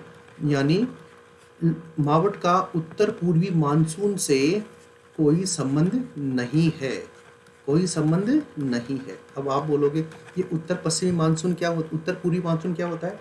तो भाई बेटा दो तरह के मानसून होते हैं। एक तो दक्षिण पश्चिमी मानसून होता है जो गर्मियों में आता है, जिससे पूरे भारत में वर्षा होती है। एक लौटता हुआ मानसून होता है जिसे शीतकाल का मानसून कहते हैं या उत्तर पूर्वी मानसून कहते हैं। इससे केवल आपके तमिलनाडु का जो कोरोमंडल क्षेत्र है यहाँ पर बारिश होती है, इसके अलावा कहीं बारिश नहीं होती है। हालांकि इससे आपके लक्षद्वीप में बारिश होती है और इससे आपके जो अंडमान निकोबार है यहाँ बारिश होती है, ठीक है। लेकिन मुख्य रूप से बारिश कहाँ होती है? कोरोमंडल तट पर तमिलनाडु में, ठीक है। यानी उस मानसून से मावट का कोई संबंध नहीं है, ठीक है, क्योंकि मावट तो आती किधर से है? हमारे पश्चिम से आती है। फिर तो मानसून कौन सा है? उत्तर पूर्वी मानसून है। इस बात का ध्यान रखिए। आगे बढ़ते हैं। ये इन पवनों के माध्यम से 6 से 12 किलोमीटर की ऊंचाई पर चलती है, जिसे जेट स्ट्रीम कहते हैं। देखो इन पवनों का नाम jet stream second world war के दौरान युद्धक विमान B-32 बम वर्षक जेट विमान के आधार पर रखा गया था इनका नाम। आ रही बात समझ में? अब देखो तीसरा है हमारे वज्र। वज्र क्या होता है? इसका शाब्दिक अर्थ है छोटा तूफान। क्या अर्थ है इसका? छोटा तूफान। ये वज्र का शाब्दिक अर्थ है, ठीक है, जो कि पश्चिमी मरुस्थल में निम्न वायुदाब के कारण छोटे छोटे चक्रवात चलते हैं। पश्चिमी मरुस्थल में निम्न वायुदाब के कारण, क्यों? तापमान ज़्यादा, हवा हल्की हल्की होती, ऊपर उठी, तापमान कैसा हो गया? निम्न हो गया, उससे छोटे छोटे तूफान चलने लगते हैं, जिसे क्या बोलते हैं? स्थानीय भाषा में वज्र बोलते हैं। कहाँ पर चलते हैं ये? पश्चिमी राजस्थान में चलेंगे, पूर्वी राजस्थान में तो चलेंगे नहीं। ध्यान देना इस बात पे, ठीक है। पश्चिमी राजस्थान में चलेंगे ये, क्योंकि है ही ना, ये वज्र है पश्चिमी राजस्थान में चलने वाले। अब देखो वज्रात क्या होता है, ये पूछ ले आपसे। तो पश्चिमी राजस्थान में छोटे छोटे चक्रवातों से मानसून से पहले होने वाली जो वर्षा होती है उसको स्थानीय भाषा में वज्रात कहते हैं। यानी वज्र यानी छोटे छोटे चक्रवात चलते हैं। चक्रवात बारिश करता है जब ये थोड़ी ज़्यादा मात्रा में चलते हैं और जून जुलाई से तुरंत पहले चलते हैं, तो ये क्या है? हल्की फुल्की बारिश भी करते हैं और इसी को वज्रात कहते हैं। क्या बोलते हैं? वज्रात, ठीक है ना। वज्र आपको समझ में आ गया, वज्रात आपको समझ में आ गया। अब देखो एक होती है पुरवैया। पुरवैया का मतलब क्या होता है? देखो सीधी सी बात है, पुरवैया का मतलब है पूर्व की तरफ से आने वाली हवाओं को पुरवैया कहते हैं। अब पूर्व की तरफ से कहाँ से हवाएं आएंगी आपके भारत में? पूर्व की तरफ से हवाएं आएगी। देखो ये आपका क्या है? भारत है, ठीक है ना। अगर आप बात करो पूर्वी भारत की, तो पूर्वी भारत में आप यूं कुछ इस तरह देख सकते हो। ये आपका क्या है? रंगीला राजस्थान है ये, ठीक है। अब यहाँ से क्या होता है भाई? यहाँ से आपकी क्या है? एक जो है बंगाल की खाड़ी से एक मानसून की शाखा आती है, जिसे पूर्वी भारत की शाखा या उत्तर के मैदान की शाखा बोलते हैं। ये इस शिवालिक से टकराती है और आपके राजस्थान में प्रवेश करती है। ये देखो ये एंटर हो गई, यानी बंगाल की खाड़ी से आई BOB से और शिवालिक से टकराई और राजस्थान में एंटर हो गई, ठीक है। अब ये किस तरफ से आ रही है राजस्थान में? ये पूर्व है ना, ये ईस्ट है और ये पश्चिम में वेस्ट है, इसलिए इसको क्या बोलते हैं? पुरवैया बोलते हैं, ठीक है। अब देखो क्या लिखा हुआ है, इसका शाब्दिक अर्थ होता है पूर्व दिशा की ओर से आने वाली पवनों को पूर्वैया बोलते हैं। राजस्थान में ग्रीष्म काल के समय पूर्व दिशा से आने वाली बंगाल की खाड़ी की जो मानसून की पवनें होती है उन्हें पुरवैया कहते हैं। जैसे ही पुरवैया चलने लगती है, गांव के बड़े बूढ़े लोग कहना शुरू कर देते हैं कि भैया बारिश आने वाली है। क्या आने वाली है? वर्षा आने वाली है, ऐसा कहना शुरू कर देते हैं, क्योंकि उन्हें अंदाजा लग जाता है इस बात का कि पुरवैया शुरू हो गई है। एक गाना भी है, पुरवैया के आगे चले ना कोई जोर, ठीक है। देखना ना, पुराना गाना है, अच्छा गाना है। अब वो हीरो के नाम तो पता नहीं है, लेकिन एक नाव पे बैठे बैठे हैं, गाते हैं ये दोनों, ठीक है ना। एक हीरो होता है, एक हीरोइन होती है, वो दोनों जो है इसको गाते हैं भैया। तो ध्यान रखना इसका, ये पुरवैया है आपके, ठीक है। पूर्व से आने वाली हवाएं। देखो भाई जोग्राफी पढ़ेंगे ना आप मेरे से तो कोई दिक्कत नहीं है, जोग्राफी तो कहानीपन पूरी कर देंगे बढ़िया तरीके से। बस आप तो चीज़ों को याद करते जाइए और दिमाग में सेट करते जाइए। अब देखो दूसरा नंबर 6 की बात करें, सूर्या। सूर्यवाई, ठीक है ना। ये तो आप हमारे हिंदुस्तान में आए हो, नहीं तो दांत गुस्सों की मशीन में डाल के कीमा बना देता। याद आया सूर्यवाई, ठीक है ना। ये वो सूर्य नहीं है, ये दूसरा सूर्य है। देखो, गर्मियों के समय में उत्तर पश्चिम से आने वाली गर्म पवनों को स्थानीय भाषा में सूर्य कहते हैं। ये देखो, ये आपको राजस्थान का मैप दिखाई दे रहा है यहाँ पे, ठीक है। ये देखो, ये आपका रेड क्लिफ रेखा है। कौन सी रेखा है ये आपके रेड क्लिफ लाइन है। अब देखो, ये आपका पूर्वी भाग है, ठीक है ना, ये आपका पश्चिमी भाग है, और ये आपका उत्तरी भाग है, और ये आपका दक्षिणी भाग है। तो देखो, ये वाला कौन सा एरिया हुआ, उत्तर पश्चिम एरिया हुआ, यानी उत्तर पश्चिम वाले भाग से जो पवने आपके आती है राजस्थान में, ठीक है ना, उसे ही आप क्या बोलते हो, उसे सूर्य बोलते हो। और ये जो पवने हैं कब आती है, आपके ग्रीष्म ऋतु में आती है। कब आती है भैया, ग्रीष्म ऋतु में आती है। तो इस बात पर फोकस करिएगा, कब आती है ये, ग्रीष्म ऋतु के अंदर चलने वाली हवाएं जो पाकिस्तान की तरफ से आती है। आप यूं भी कह सकते हो कि पाकिस्तान की तरफ से जो हवाएं आती है उसे क्या बोलते हैं, उसे सूर्य बोलते हैं। आ रही है बात समझ में। तो ये भी बड़ा महत्वपूर्ण है और एग्जाम पॉइंट ऑफ व्यू से थोड़ा सा अच्छा है, इंटरेस्टिंग है, ध्यान रखिएगा। आगे देखते हैं। देखो, नीचे एक हवाओं का नाम लिखा है, इसका नाम है समदरी। क्या नाम है, समदरी। तो देखो भाई, समदरी क्या होती है, ये देखो। देखो, स्थानीय भाषा में अगर आपने बड़े बूढ़ों से नाम सुना होगा तो समुद्र को क्या बोलते हैं, समंदर बोलते हैं। क्या बोलते हैं, समंदर। तो समंदर से आने वाली हवाएं, यानी राजस्थान में ग्रीष्म काल के दौरान समुद्र की ओर से आने वाली दक्षिण पश्चिमी पवनों को स्थानीय भाषा में समदरी बोलते हैं। अब मुझे ये बताओ भाई, ये जो दक्षिण पश्चिमी जो हवाएं हैं ये क्या हो सकती है। ये देखो, ये ईस्ट है, ये वेस्ट है, ये आपके नॉर्थ है, ये आपके साउथ है, यानी इधर से जो हवाएं आ रही है, ठीक है ना, इसी को तो आप क्या बोलोगे, इसी को तो बोलोगे आप समदरी हवा, ठीक है ना। क्या हवा, समदरी। यानी राजस्थान के अंदर जो बंगाल की खाड़ी से हवा आती है उसे क्या बोलते हैं, पुरवैया। और राजस्थान में जो अरब सागर के माध्यम से हवाएं आती है या अरब सागर की तरफ से जो हवाएं आती है उन्हें क्या बोलते हैं, राजस्थानी भाषा में समदरी बोलते हैं। वैसे तो मानसून विंड्स होती है, लेकिन उन्हें बोलते क्या है, समदरी बोलते हैं, ठीक है ना। यानी समुद्र से आने वाली हवाओं को समदरी के नाम से जानते हैं। बात समझ रहे हैं आप। तो ये है आपके समदरी। पुरवैया क्या है, पूर्व की तरफ से आने वाली हवाएं। सूर्य क्या है, पाकिस्तान की तरफ से आने वाली हवाएं, ठीक है। और देखो, सूर्य यहाँ से आती है पश्चिमी तरफ से, ये सूर्य आ गई। नीचे से कौन से आती है, आपके समदरी, जो कि अरब सागर से आती है। यानी समदरी का संबंध किससे है, आपके अरब सागर से है, ठीक है।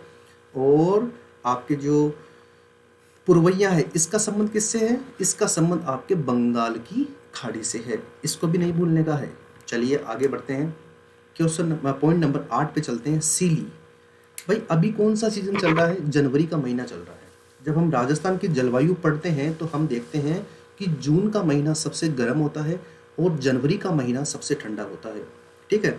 अब चूंकि सबसे ठंडा महीना होना चाहिए दिसंबर का, क्योंकि 22 दिसंबर को आपका जो सूर्य है मकर रेखा पर रहता है, यानी सबसे ज़्यादा दूर रहता है आपके राजस्थान से।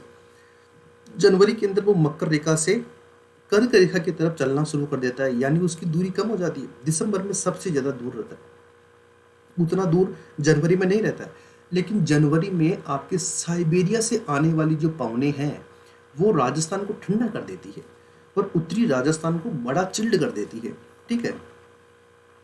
ये तो हिमालय नहीं होता ना, तो आपके न तो मानसूनी क्लाइमेट मिलता आपके भारत में, ठीक है ना, और न ही मामला बहुत गंभीर होता। पूरा साइबेरिया ढका हुआ, बर्फ से जमा हुआ रहता आपका राजस्थान भी, ठीक है ना, अगर ये माउंटेन नहीं होता। तो ये क्या है कि बहुत सी आने वाली साइबेरिया से जो आने वाली पवनें होती हैं, अर्थात रूस से, अपर साइबेरिया यानी ऊपरी रूस से आने वाली जो पवनें हैं उनके बहुत सारे हिस्से को तो ये रोक लेता है। कौन रोक लेता है, हिमालय माउंटेन। लेकिन फिर भी कुछ हवाएं आ जाती है जिसकी वजह से पूरे माहौल को ठंडा कर देती है, ठीक है ना। और इन्हीं ठंडी पवनों को, इसका क्या अर्थ है, सीली का शाब्दिक अर्थ है ठंडी पवनें, जो राजस्थान में शीतकाल के दौरान पोष के समय पोष बड़ा खाते हैं और वो ठंड लगती रहती है, और वहीं पर पोष बड़ा खाते रहते हैं।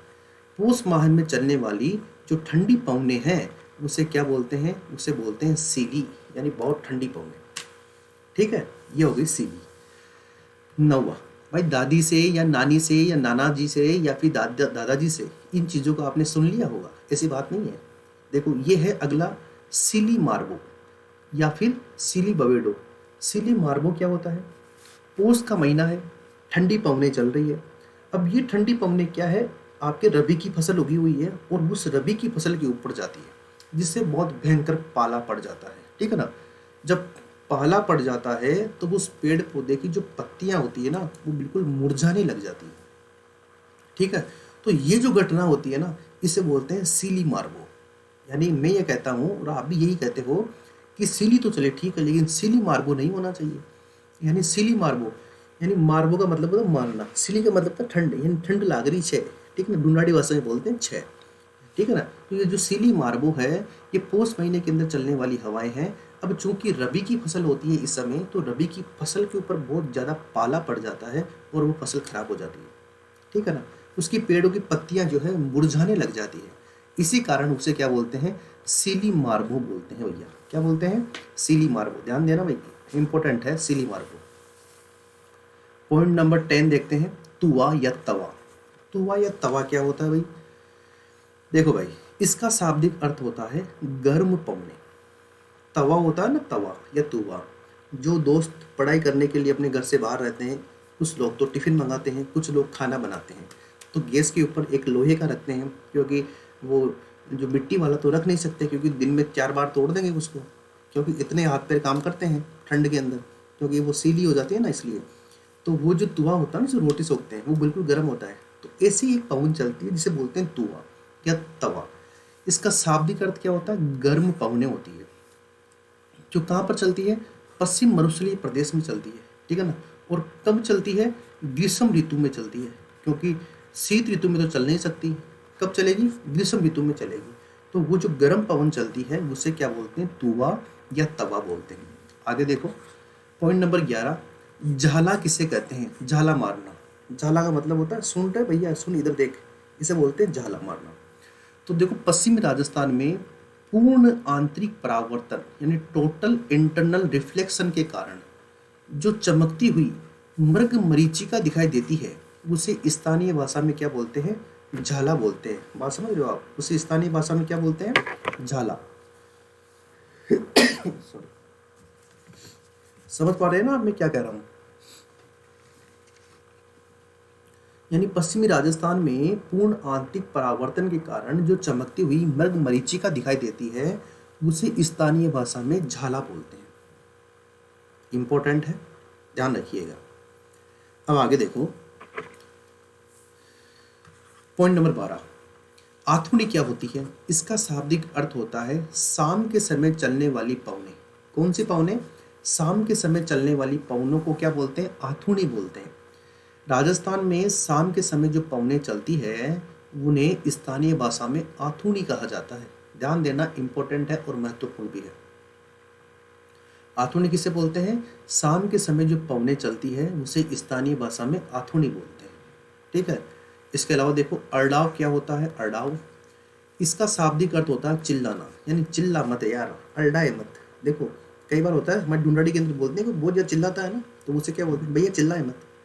थोड़ा सामान्य बोलते हैं ना, ये तो थोड़ा हिंदी हो गया, तो अरडाए मत भाई, चुपचाप बैठा रहे 2 मिनट शांति से, ठीक है ना। तो वो होता है अरडाव। तो पश्चिमी राजस्थान के अंदर देखा होगा, जैसे ही यहाँ पे बहुत ज़्यादा मात्रा में तेज हवाएं चलने लगती है, ऐसा लगता है कि बारिश आने वाली है, बिजली कड़क रही है, तो घर वाले क्या बोलते हैं? दादा लोग, दादा मतलब दादा या फिर नाना, जो बड़े सीनियर लोग हैं, वो बोलते हैं कि भैया अल्लाह आने वाला है, अंदर बैठ जाओ घर के अंदर, बाहर मत निकलो, ठीक है ना। क्योंकि उससे पेड़ भी टूट जाते हैं, चद्दर भी उड़ जाते हैं, छप्पर उड़ जाते हैं, सब मतलब कच्चे घर टूट जाते हैं, तो इसे अल्लाह बोलते हैं। इसका शाब्दिक अर्थ क्या होता है? चिल्लाना, यानी हवाएं भी बहुत गरज गरज कर चलती है। पश्चिमी राजस्थान में तेज हवाओं के साथ आवाज करती हुई जो स्थानीय पवन होती है ना, उसे अल्लाव कहते हैं। लू आप जानते ही हो, राजस्थान के पश्चिमी मरुस्थलीय प्रदेश में, कहाँ पर? पश्चिमी मरुस्थलीय प्रदेश में चलने वाली जो गर्म पवनें होती है ना, उसे क्या बोलते हैं? स्थानीय भाषा में लू बोलते हैं। किसको? गर्म पवन को। स्थानीय भाषा में चलने वाली गर्म पवन को क्या बोलते हैं? लू। अरे बात समझ में। इसकी प्रकृति कैसी होती है? गर्म होती है, ठीक है। इसलिए ये तापमान को क्या कर देती है, तापमान को बढ़ा देती है, तापमान में क्या कर देती है, वृद्धि कर देती है, ध्यान रखना।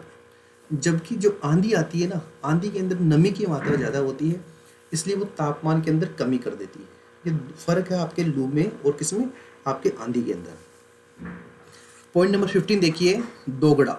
दोगड़ा क्या होता है भाई, मानसून पूर्व की वर्षा। राजस्थान में निम्न वायुदाब एवं अधिक आर्द्रता के कारण मई जून में होने वाली मानसून पूर्व वर्षा को स्थानीय भाषा में दोगड़ा कहते हैं, ध्यान देना। यानी मानसून शुरू होने वाला है और मानसून से पहले आपने नाम सुना है काल बैसाखी, जो आपके चलती है, जो आपके मानसून पहले की वर्षा होती है, प्री रेन मानसून रेन होती है आपके पश्चिम बंगाल में। आपने नाम सुना है नार्वेस्टर, जो कि आपके नॉर्थ ईस्ट में होती है। आपने नाम सुना है आम्र वर्षा, जो कि केरल में होती है। आपने नाम सुना है चेरी ब्लॉसम या कॉफ़ी वर्षा, जो कर्नाटक में होती है। ठीक इसी प्रकार मानसून से पहले यानी प्री मानसून रेन जो होती है, वो आपके राजस्थान के अंदर क्या कहलाती है, दोगड़ा कहलाती है। राजस्थान में जैसे ही निम्न वायुदाब होता है तो अधिक आर्द्रता के कारण मई जून के अंदर मानसून से पहले वर्षा होती है, जिसे आप क्या बोलते हो, दोगड़ा बोलते हो। ये स्थानीय नाम है, स्थानीय टर्म है, जो एग्जाम के अंदर कई बार पूछी जाती है, भाई ध्यान रखना इस बात का, ठीक है। देखो, धराऊ, धरोड़ या उत्तरार्ध क्या है। उत्तरार्ध का मतलब क्या है, उत्तर दिशा से आने वाली हवाएं। क्या है, उत्तर दिशा से आने वाली हवाएं। देखो हमने क्या क्या देखा, पूर्व से आने वाली हवाएं, जिन्हें क्या बोलते हैं, पूर्वइयाँ, ठीक है। पश्चिम से आने वाली हवाएं, इन्हें हम क्या बोलते हैं, इन्हें हम, और ये हवाएं, ठीक है, इन्हें हम क्या बोलते हैं, समदरी। कौन सी हवाएं, समदरी। इन्हें क्या बोलते हैं, इन्हें बोलते हैं हम सूर्या, ठीक है ना। और इन्हें क्या बोलते हैं, उत्तर से आने वाली हवाओं को उत्तरार्ध बोलते हैं या धराऊ बोलते हैं। क्या बोलते हैं, धराऊ या उत्तरार्ध, यानी उत्तर से आने वाली हवाएं। ध्यान देना भाई, एग्जाम के पॉइंट ऑफ व्यू से बहुत महत्वपूर्ण है। तो ये पूर्वइयाँ, पूर्व से आने वाली हवाएं, सूर्या, पश्चिम से आने वाली हवाएं, समदरी, अरब सागर से आने वाली हवाएं या दक्षिण से आने वाली हवाएं, धराऊ या उत्तरार्ध, ये आपके नॉर्थ से एंटर करती है, ठीक है ना, हरियाणा से एंटर करती है राजस्थान में, ठीक है। ये धराऊ या उत्तरार्ध कहलाती है। बात समझ आ रही है आपको। तो ये इसका एक महत्वपूर्ण है। निष्कर्ष रूप से हम ये कह सकते हैं कि ये केवल पवने नहीं है, ये केवल हवाएं नहीं है, बल्कि हमारी संस्कृति और हमारी जो जनमानस है, इसको भी प्रभावित करने में महत्वपूर्ण योगदान देती है, ठीक है ना, और राजस्थान की संस्कृति का निर्धारण करती है, ठीक है। तो ये आपके जैसे सीली है, तो सीली से अलग ही वस्त्र, अलग ही प्रकार के कपड़े पहनने लग जाते हैं। अगर वो सीली नहीं चलती तो गर्म कपड़े नहीं पहनते ना, जैसे ये जैकेट नहीं पहननी पड़ती, ठीक है ना, टी शर्ट में भी बैठे होते, लेकिन सीली चलती है तो इसको पहनना पड़ता है। तो अब जब सीली चली, इसको पहना, तो इसने चेंज किया कि नहीं किया, इसने चेंज किया, ठीक है ना। तो हमारे जीवन के अंदर भी जो है इन चीज़ों का प्रभाव पड़ता है। तो ये एग्जाम पॉइंट ऑफ व्यू से महत्वपूर्ण है, कुछ भी आपसे पूछा जा सकता है, आपको बेहतर तरीके से समझा दिया गया है। यानी हमने लगभग 15 प्रकार की स्थानीय पवनें देखी है। बबूलिया, पश्चिमी विक्षोभ, वज्र, वज्रात, पूर्वइया, सूर्या, समदरी, सीली, सीली मार्बो, तुवा, झाला, आथुनी, अरडाव, लू, दोगड़ा और धराव। यानी हमने 16 से ज़्यादा प्रकार की स्थानीय पवनों के बारे में क्या किया है, चर्चा की है। तो अब इस तरह से आपका जो पहला वाला टॉपिक था, जिसे आप कहते हो आपके राजस्थान का भौतिक प्रदेश, ठीक है ना, ये बिल्कुल कंप्लीट हो गया है, ठीक है ना। और इसके अंदर अच्छी अच्छी चीज़ें भी आपने देखी है भाई। अब जो हम अगला टॉपिक स्टार्ट करेंगे, उस अगले टॉपिक का नाम है आपके राजस्थान की झीलें। क्या है, राजस्थान की झीलें।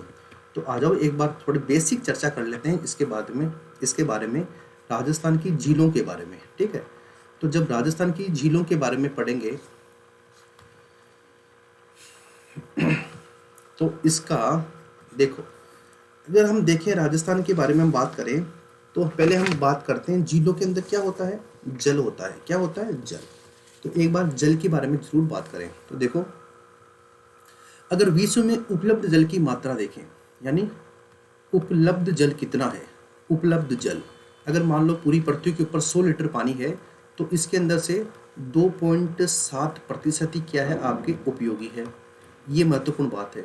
यानी अब आप देख सकते हो 97.3% पानी आप उपयोगी नहीं है, ठीक है ना। और शेष कहाँ पर है, शेष पानी कहाँ पर है, शेष पानी आपके समुद्र में है, यानी आपके जो महासागर है, सागर है, इनके अंदर समाहित है, तो उस पानी को तो पी नहीं सकते ना आप, वो तो खारा होता है। ठीक है। अब उपलब्ध जल की बात करें, इसमें से 0.35% आपके झीलों के अंदर उपस्थित है। किसके अंदर? झीलों के अंदर, झीलों में। ठीक है। इसके अलावा देखिए 0.01% ये आपके नदियों में है। कहाँ पर है? नदियों में है। ठीक है। और इसका लगभग 22.4% आपके पूरी पृथ्वी के भूगर्भ के अंदर स्थित है। ठीक है। और जो लगभग 77% है ये आपके ध्रुवों पर, यानी जो पोलर है, आपके पोलर है, नॉर्थ पोल, साउथ पोल, ध्रुवों पर एज ए ग्लेशियर ये सेट है, यानी ग्लेशियर के रूप में, यानी हिमनद के रूप में ग्लेशियर, ध्रुवों पर ग्लेशियर के रूप में है। ठीक है ना। ये पानी का पूरा हिसाब किताब हो गया है आपके। ठीक है।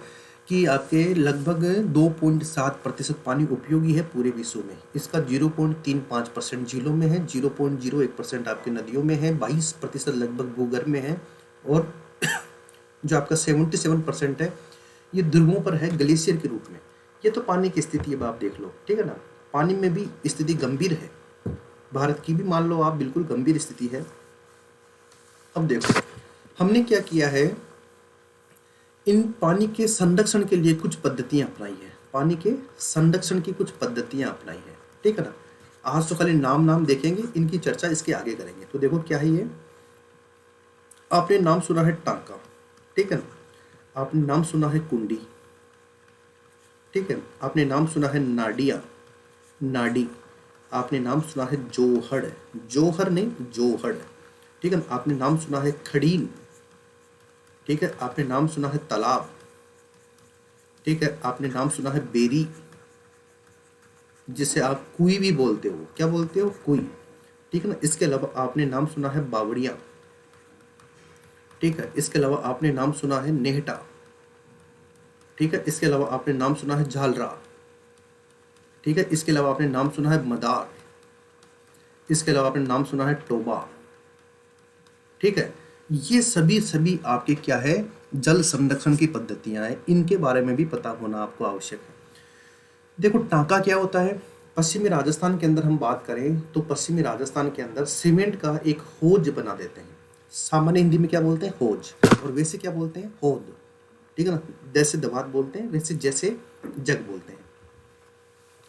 तो ये जो आपके टांका है, यहाँ पर क्या है कि सीमेंट के द्वारा निर्मित किया जाता है, और पूरे वर्षा का जो जल है इस सीमेंट के निर्मित एक टैंक के अंदर उतार दिया जाता है, उसे बोलते हैं टांका। ये सामान्य आकार में बड़ा होता है। अपने जो घरों के अंदर होज होते हैं जिसमें टैंकर से पानी डलवाते हैं, ठीक है ना, या फिर नल से पानी उसमें भरते हैं, उससे बड़ी मात्रा में होता है। इसका जो महीना, पूरे 12 महीने जो है इसको हम यूज में लेते हैं पानी को। कुंडी, कुंडी क्या होती है? ये टाँके के समान ही होती है, लेकिन टाँके से क्या होता है, कुछ छोटा होता है। ठीक है ना। उसे कुंडी बोलते हैं। ये भी घरों के अंदर या कोई मंदिर परिसर में कुंड या कुंडी, नाम सुना ना कुंड का, तो वहाँ पर बना दिया जाता है। नाडी क्या होती है? अगर कोई ऐसा खड्डा हो जो लगभग 5 मीटर गहरा हो, ठीक है ना, और 10 से 100 हेक्टेयर के बीच में फैला हुआ हो, यानी कितना, 5 मीटर का लगभग गहरा हो और 10 से 100 हेक्टेयर के बीच में फैला हुआ हो, ठीक है ना, यानी आप कह सकते हो कि लगभग छोटा तालाब कह सकते हो आप उसे, बड़ा तालाब नहीं, छोटा तालाब। वो क्या होता है? वो आपकी नाडी होती है। जोहड़ क्या होते हैं? जोहड़ का मतलब होता है आपके जो शेखावाटी वाला क्षेत्र है, शेखावाटी अंतः प्रवाह क्षेत्र। इस शेखावाटी अंतः प्रवाह क्षेत्र के अंदर क्या होता है भाई, कुछ कच्चे कुएं होते हैं, एक कच्चे कुएं बनाते हैं जो मीठे पानी के होते हैं, पानी मीठा होता है उनका। तो ये जोहड़ भी क्या है, एक संरक्षण पद्धति है आपके जल के लिए। इसके अलावा खड़ीन होता है। खड़ीन क्या होता है? जैसलमेर में पालीवाल ब्राह्मणों के द्वारा 15वीं शताब्दी के अंदर एक अपनाई गई जल संरक्षण की प्रणाली है, जिसे आप खड़ीन कहते हो। तालाब आप जानते ही हो, नाडी से थोड़ा बड़ा होता है, थोड़ा गहरा होता है, पानी ज़्यादा मात्रा में भरा होता है, उसे तालाब कहते हैं। बेरी या कुई क्या होती है? ये बाड़मेर में ज़्यादा मिलती है, छोटी छोटी गहरी छोटी छोटी इस चौड़ाई होती है इनकी, और उनको ज़्यादा गहरा कर दिया जाता है, जिससे भूगर्भ का पानी निकाल लिया जाता है, उसे बेरी या कुई बोलते हैं। बावड़ियाँ क्या है? जो सामंत लोग थे, राजा लोग थे, जिन्होंने बावड़ियों का निर्माण करवाया। किसके लिए? आपकी स्थापत्य कला की भी विकास हुआ और साथ में जल संरक्षण की पद्धतियाँ भी विकसित हुई। नेहटा क्या होता है? एक तालाब होता है और तालाब के अंदर क्या होता है, जब पानी पूरा भर जाता है तो तालाब में से भरे हुए पानी में से कुछ पानी निकालने के लिए जो रास्ता बनाया जाता है उसे नहटा बोलते हैं। ठीक है, झालरा क्या होता है, मान लिया एक तालाब है, ये बहुत ऊंचा है और इसके पास में ही एक छोटा खड्डा है, इस तालाब से पानी रिस रिस कर ऑटोमेटिकली उस खड्डे में जाता है, तो उस एरिया को जो वो पानी इकट्ठा होता है उसे बोलते हैं झालरा। मदार क्या होता है, किसी भी तालाब या झील के अंदर वह सभी एरिया जिससे पूरा का पूरा पानी उस तालाब में या झील में आता है उसे मदार बोलते हैं। और इस मदार वाले क्षेत्र के अंदर आप शौच या फिर मूत्र विसर्जन बिल्कुल नहीं कर सकते, ये वर्जित होता है। क्यों? क्योंकि यहाँ का सारा पानी कहाँ पर आता है, आपके तालाब में आता है और तालाब से पानी को बहुत प्रकार से हम अलग अलग जगह पर यूज करते हैं। टोबा क्या होता है, ये तालाब से छोटा होता है लेकिन नाडी से बड़ा होता है और नाडी से थोड़ा गहरा होता है। 5 मीटर के आसपास नाडी गहरी होती है, तालाब 40-50 जो है मीटर का भी गहरा हो सकता है, लेकिन ये थोड़ा सा 5-7-10 मीटर गहरा होता है। ठीक है, उसे बोलते हैं टोबा। तो ये सभी क्या है, आपके जल संरक्षण की पद्धतियां हैं, जल संरक्षण की प्रणालियां हैं। तो झीलों को पढ़ने से पहले एक बार इनको हम अच्छे से कवर करेंगे और उसके बाद में आगे बढ़ेंगे। तो मेरे प्यारे साथियों, आज के लिए इतना ही है, हमने बहुत कुछ अच्छा देख लिया है। इसके आगे का जो है वो कल देखेंगे। तो सभी साथी जो है बिल्कुल तैयार रहिएगा। ठीक है, और अपने नोट्स बनाकर बिल्कुल तैयार रखिए और आप जो है इसको लाइक कीजिए, इसको सब्सक्राइब भी कीजिए और कमेंट भी कीजिए कि आपको क्लास कैसी लगी। Thank you for watching, thank you so much. मेरा रेफरल कोड है विष्णु1, इसका ज़रूर ध्यान रखिएगा। कोर्स लीजिए जल्दी से और अपनी तैयारी को आगे बढ़ाइए। ठीक है मेरे प्यारे साथियों, अपना ध्यान रखिए। एक बार फिर से आपको हार्दिक शुभकामनाएं। मकर संक्रांति का त्यौहार बिल्कुल मना लिया है, अब पढ़ाई के अंदर जुट जाइए। ठीक है मेरे प्यारे साथियों, थैंक यू फॉर वॉचिंग। जय हिंद, जय हिंद, जय जय हिंद।